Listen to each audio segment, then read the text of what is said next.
Yes guys, today I'm going to give you guys my 3 key tips on how to not crash diet at all when you do your next cut, or if you're on your, if you're about to start a cut soon, because it's very important to not crash diet during a fat loss phase, because we don't want to end up, putting ourselves in the risk of, losing our progress during our cut. You need to try to bring in ways to fix this, and I'm going to give you the 3 key tips that you should follow to help you avoid crash dieting in any cut. And the first thing would be is to stop starting your calories so flipping low at around 1,400, 1,500, 1,600. Don't start too low. I'm not saying it doesn't work, but it's not gonna be very effective, and it's not gonna be very effective in the long run because you're in a very aggressive deficit, and you're gonna kind of puts yourself at the risk of ruining your metabolism, and it just puts you at a very risk of rebounding, because you're gonna get hungry rapidly, and that's gonna make you binge eat in the long run, or even during that fat loss process if you diet for that many calories.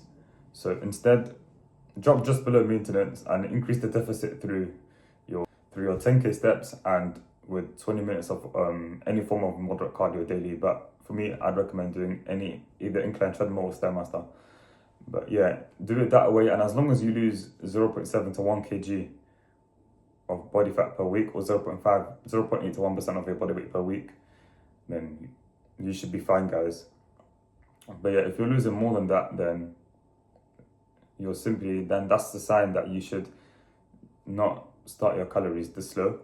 So don't be dieting down at around 1,400 to 1,600 calories.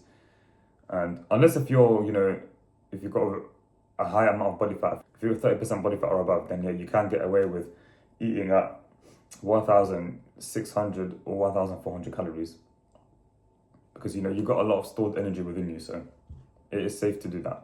But either way, like, doing it in a slower rate is more better, because slow and steady does win the race. It's a marathon and it's not a sprint, So yeah, that's the first tip. So instead, start just below maintenance, and increase the deficit through output of those 2 things that you can do, like that I mentioned earlier, the 10k steps and the 20 minutes of any form of moderate cardio. So that's the first tip. Now the second tip would be to eat single ingredient whole foods. So this can be, and especially fibrous foods as well, like your oats, sweet potatoes, maybe rice. But if you're gonna have rice, then have it with loads of veggies, or have it with loads of fruit as well. Berries, any form of fruits, to be honest. Vegetables, for fiber, to help you keep you satiated. Eggs as well, yeah, you can, but I'd recommend minimizing it, and having more fats from the dark chocolate, from the peanut butter, more from the nuts as well, which is going to add extra fiber within your diet. And yeah, eat single ingredient whole foods, because that's going to help you keep you satiated, especially fibrous foods as well. So yeah, eat single ingredient whole foods, because it's going to help you keep you satiated.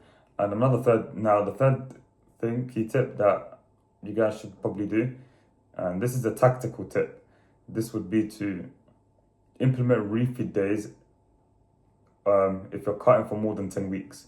And if you're cutting for more than 10 weeks, then I'd recommend implementing a refeed day,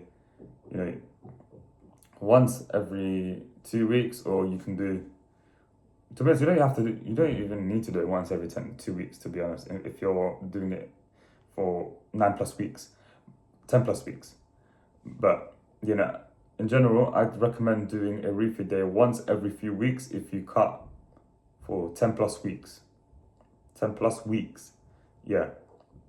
Or unless if you're 12 to 30% body fat and the diet fatigue is starting to hit you, then yeah, I'd recommend doing a refeed day. And the way to do the refeed day is you're going to simply get your lean body mass, you're going to times that by 7, and whatever number you get, that's the amount of carbs you're going to be eating for that specific day. So, you know, for example, if you're, let's say hypothetically, your lean body mass is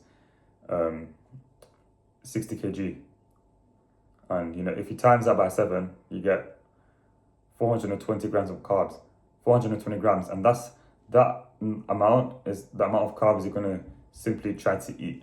And the reason why you should do refeed days, if you're, you know, 12 to 13% body fat, and you're, you know, to 1 to 2 kg trying to get to 10%, or, you know, if you're experiencing a lot of diet fatigue after, you know, your 10th week, then it's going to help to, you know, manage or lower the diet fatigue, and it's also going to help you, you know, increase your energy levels. Hence you're gonna get extra energy, to, you know, increase your energy levels as well. That's my 3 key tips for you guys to avoid crash dieting in any fat loss phase, or if you're, you know, if you're about to start a fat loss phase. But yeah, that's it from me. If you want more information on how I got this lean, then click the 12 to 50% guide link down within the description of this video. If not, then the fact that you've watched this video is good enough for me. I'll see you on the next one.